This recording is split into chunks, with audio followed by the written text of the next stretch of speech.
Daoism, also translated as Taoism, is one of the two major philosophical and spiritual traditions that originated in China dating back to at least the 4th century BCE. Daoism includes both religious ideas and practices, sometimes referred to as Daozi, or traditions of the way, philosophical ideas referred to as Daozi, or school of the way, and holistic health practices referred to as Daoshu, or arts of the way. Rather than separate these ideas, however, most modern scholars believe it's best to think of Daoism as a philosophy, religion, and way of life in one. Daoism is an ancient and fascinating tradition, and this video will serve as a very brief introduction to it. I'll provide some history of it, cover the most important concepts, and give some personal thoughts at the end on how right, relevant, and useful Daoism is today. Much of our understanding of Daoism comes from two main works, the Daode Jing and the Zhuangzi. The Daode Jing, translated as Classic of the Way and Its Power, thought to be the most influential Taoist work, dates back to the late 4th century BCE. According to legend, it was written by Lao-tzu, a title which means old master. Legend has it Lao-tzu was a wise man who worked as an archivist and grew tired and frustrated with human society, so he decided to retire and live out his remaining days in exile. In his way out of China, a gatekeeper of the Western past recognized him and asked him to write down all that he's learned before leaving civilization. Lao-tzu then wrote, handed him a manuscript, and was never seen again. Most likely, those scholars believe Lao-tzu never existed, and the Daode Jing is a composite of materials from various writers that all wrote under a pseudonym. Unlike Lao-tzu, who most likely didn't exist, the author of the Zhuangzi, a man called Zhuangzi, usually known as Zhuangzi or Master Zhuang, is thought to have existed and wrote the initial chapters of the work. This text expanded on the initial philosophical concepts of Daoism and is a collection of stories, sayings, and conversations, both real and imaginary, written with much creativity. At the heart of Daoism is the idea of the Tao. Tao translated literally as the way, and can be thought of as the process of reality coming together while transforming at the same time. It's the flow of the universe, something that connects us all and we can find immanent in ourselves. The Daode Jing describes it as such. There was something formless and perfect before the universe was born. It is serene, empty, solitary, unchanging, infinite, eternally present. It is the mother of the universe. For lack of a better name, I call it the Tao. If this sounds a little ambiguous, that's because, unfortunately for humans, we can't actually begin to conceptualize or fathom what the Tao fully is. The famous opening lines of the Daode Jing, in fact, are, "The Tao that can be told is not the eternal Tao. The name that can be named is not the eternal name. The nameless is the origin of heaven and earth. The named is the mother of all things." The Tao is beyond what language can express, yet we should strive to experience oneness with it the best we can, known as obtaining Tao. The active expression of Tao is Da, and is often translated as virtue or power, virtue not in the Western sense, but more as in virtuosity, like a performer making his interpretation of the thing performed. Da, then, is the correct performance of Tao.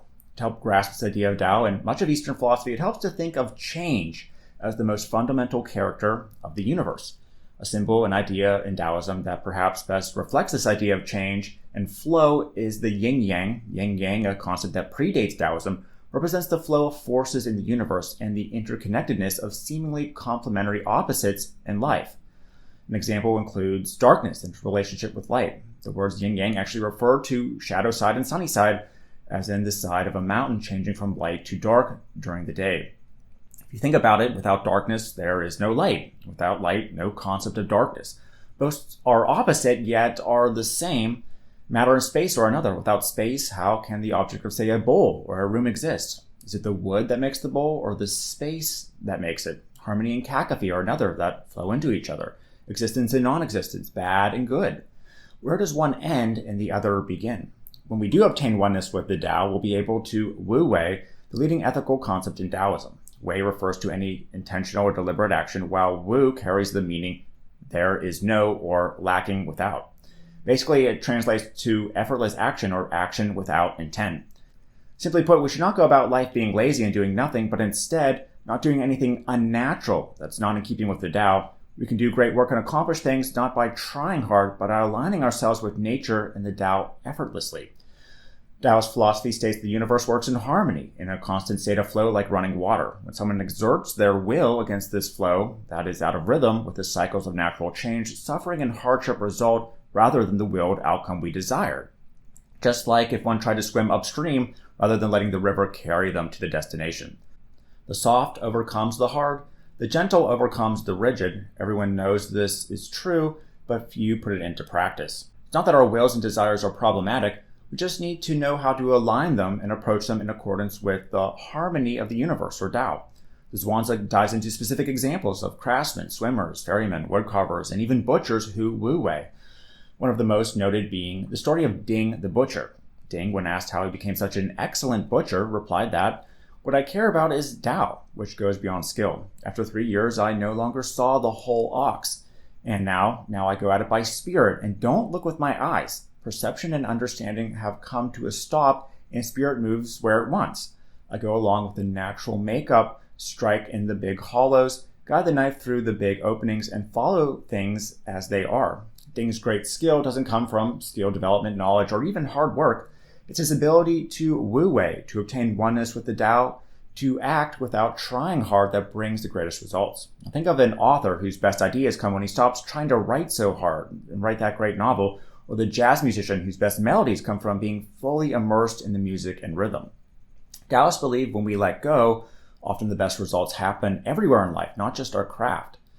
To help understand what Taoism is about, it helps to think of it as a response to Confucianism, the other major Chinese philosophical and religious indigenous tradition. Confucianism, in a nutshell, regards human social institutions, including the family, the school, the community, and the state, as essential to human flourishing and moral excellence. Confucius and his followers thought the world chaotic and filled with suffering, and wanted to proactively set it straight through human-made solutions like responsibility, education, installation of traditions, moral awareness, and more. However, Taoists believed human constructs and discriminations like good and evil, tradition and responsibility, beauty and ugliness, etc., cause more problems and suffering than they actually solve. Events in life are not bad or good in and of themselves, they simply are. The fact that we deem something bad is a human idea, something unnatural and not in keeping with nature and the Tao. Bad things eventually become good things, and good things eventually bad. Taoists believe we often become confused and suffer due to perhaps the most powerful of human inventions, language. Where Confucianism thought we must engineer nature and reality for a better life, Taoists believe we should align ourselves with nature and live simply. The Zhuangzi gives this comparison. The Confucius goal was to take a piece of wood and make it a sculpture. The Taoist goal is to become the original piece of uncarved wood. Taoists actually had a name for this called piyu, translated as uncut wood, representing this passive state of receptiveness. Piyu can be thought of as the natural state of one's mind, as just being, unburdened by human concepts and acting without illusion. After all, Taoists sought to live simple, free lives, free of much striving and craving. An excerpt from the Daode Jing reads, "Though they had boats and carriages, they should have no occasion to ride in them. Though they had buff coats and sharp weapons, they should have no occasion to use them. I would make the people return to the use of knotted cords instead of written characters. They should think their coarse food sweet, their plain clothes beautiful, their poor dwellings places of rest, and their common, simple ways sources of enjoyment." Also, the practice of improving one's health and cultivating immortality is a key part of Taoism. Taoists developed many practices called Daoshu, or arts of the way, to work toward developing better health and cultivating immortality. Now, immortality was not something granted by a god for Taoists, but it was a result of finding oneness with the Tao, something we can grow inside ourselves. Both the Daode Jing and Zhuangzi described individuals called sages, Zhenren, translated as perfect persons, and immortals, called Xian, who've been able to achieve oneness with the Tao and even become immortal. Zhenren are described as having amazing powers, like being able to cure people with illness, not being able to be burned by fire, knocking people over with energy, and that life and death seem to not affect. Many Taoists took these remarks about sages and Zhenren as literal, and a tradition of immortals who live in the mountains called Xian was born.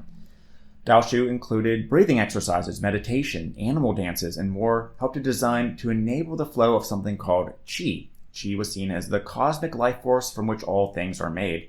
Now, qi isn't the idea of an individual soul in us. It's more of a bio-spiritual concept, a special energy that moves all living things. Taoists also used herbal medicines, acupuncture, various pharmacological substances, and even alchemy to increase lifespan, much of which is being adopted more and more in the West today. Now, Taoism, up until the end of the 2nd century, was more a collection of ideas and practices until the first serious organized form of Taoism began. Now, apparently, In 142 CE, Lao-tzu appeared as a divine being to a man named Zhang Daling in a dream and commanded him to rid the world of decadence and establish a new state consisting only of chosen people. Zhang Daling founded the Way of the Celestial Masters, a practice that still exists today, and Daoism began to take on a more serious religious form with Zhang Daling as the first celestial master. Zhang created lists of celestial beings that granted favors and offered them for a fee. The more you paid, the bigger list of favor-granting beings you got, which fueled the movement. It is also here that animal and food sacrifices to the gods were banned. Zhang Daoling destroyed temples that demanded animal sacrifice. This rejection of food and animals as sacrifices is something that's continued into modern-day Daoism. Daoists had many deities, which include astral deities like stars, spirits, planets, deities of human organs, deities of animals like dragons and phoenixes, and much more. Daoism could be said to have reached its height during the Ming Dynasty when the first complete Daoist canon, the Daozong, consisting around 1,400 texts, was published. This work was an attempt to bring together all the teaching of Daoism, including the original Dao Jing and Zhuangzi texts. But after that, Daoism began to suffer many serious setbacks that almost erased it fully from human history. So in the 1780s, Westerners, including Christian missionaries, began making their way into China. And in 1849, a revolt led by Hong Jiquan, a man who claimed to be Jesus of Nazareth's brother, sought to establish the heavenly kingdom of peace, a pseudo-version of Christianity. The revolt was unsuccessful, but ended up destroying hundreds of Daoist and Buddhist temples. Then in 1976, the Cultural Revolution, a socio-political movement in China led by Mao Zedong, attempted to rid China of Daoism completely. Mao, being a communist, believed religion to be the opiate of the people, something inherently bad for everyone. Daoist sites were burned, texts destroyed, and Daoist teachers were re-educated or simply killed off. However, Daoism has survived somewhat. Today it's recognized as an official Chinese religion and regulated through the Chinese Daoist Association, although much of the philosophy is lost. In Taiwan, it's practiced by millions of followers free of any government regulation or involvement. Its ideas and practices are beginning to spread to the West. There's far more to Daoism, so make sure to consult some of the references below to learn more if any of this interested you. So is Daoism right? Could the Tao exist? And can any Daoist teachings help us live better lives today? Well, it's tempting to dismiss Daoism right from the start, as it really makes no attempt to accurately define its metaphysics, what the Tao even is, how specifically it resides in us, let alone give any epistemological facts to support its ideas. But Daoists say that's not the point, and Zhuangzi pokes fun at closed-minded individuals like this who attempt to overanalyze. The point of Daoism is to improve our health and well-being in life through ideas, medicine, practices, rituals, etc. And part of it starts with not overanalyzing or getting locked into human concepts and definitions. Remember, Daoism is sort of a response to Confucianism. So there are certainly some ideas in Daoism that may help us, especially this idea of wu-wei. Some of what ancient Taoists consider wu-wei can now be chalked up to what we call muscle memory now, but I think the idea does go beyond just this. There's an idea based on it called flow by Mihaly Csikszentmihalyi in humanistic psychology, where when we engage in something, we lose track of time, sometimes for hours, and it ends up producing our best work. For a better life, we should try to put ourselves in these flow states more, and even align our career with something that sparks flow states. Plus, practices like meditation, yoga, herbs, and natural medicines are proving to help people's state of well-being more and more in the West.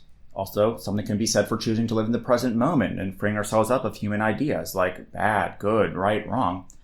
After all, what we may call a bad experience or a bad event can end up being something good we grow from, which then could be thought of as bad after that. The only thing we really experience that's real to us now is consciousness and its contents in the present moment. We'll never get to experience the past or the future, unfortunately. There are only sensations, thoughts, and feelings, some of which we can group into concepts like depression, feeling bad, feeling good, which are constantly changing, ebbing in and out of conscious awareness. Once we understand we aren't handicapped by human-made stories of failure or success, life becomes easier, anxiety and depression dissipate, and our well-being increases because life isn't suddenly so hard, it just is. Of course, fully embracing the present moment and shunning serious education and study might not make for a great life easy either. If we don't choose to understand the world around us the best and most accurately we can, and use the knowledge to seriously shape ourselves and our future, other people will surely do it for us. In the end, while the wise and great Daoist sages were trying to live in the present, trying to flow with the Tao, Mao and his army strategized for the future. Mao and his army were able to destroy the Daoist way of life and do what they wanted with their wives and children. And for those who do not wish to bend the knee, inflict so much pain and suffering, it would be hard for even the greatest of sages to psychologically recover from. The Genren and immortal beings were mysteriously absent during all this and didn't seem to want to intervene. So if you want more videos exploring Eastern philosophy, let me know. And if you like this video, please give it a thumbs up and leave a comment. Any sort of comment helps it get seen nowadays in the algorithm. And make sure to subscribe for more videos like it using the link in the description, and turn on the notification bell if you want updates whenever the new videos come out. So thanks for watching, and I'll see you again.